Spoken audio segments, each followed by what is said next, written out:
السلام عليكم وأهلا بكم ورمضان كريم وكل سنة وانتم طيبين.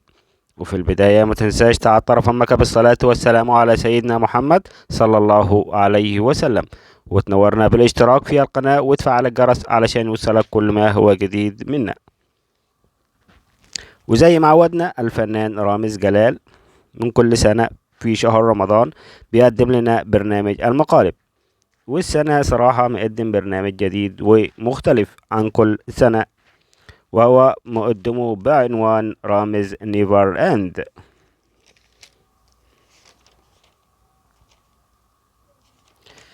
والنهاردة كانت الحلقة السادسة لمحمد فراج وبنسة شوقي، وتم تصوير البرنامج بالكامل في المملكة العربية السعودية، وبتذاع على قناة MBC مصر.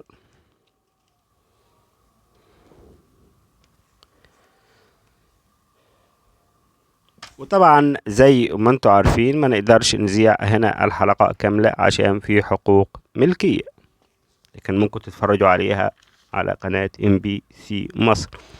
النهاردة الحلقة السادسة كانت لمحمد فراج وبنسة شوقي، وكانت حلقة رائعة برضو فيها أثارة وكانت حلوة.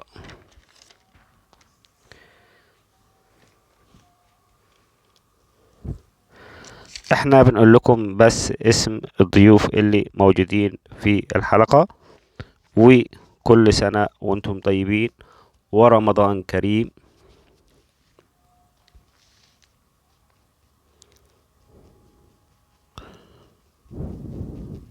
والسلام عليكم ورحمة الله وبركاته.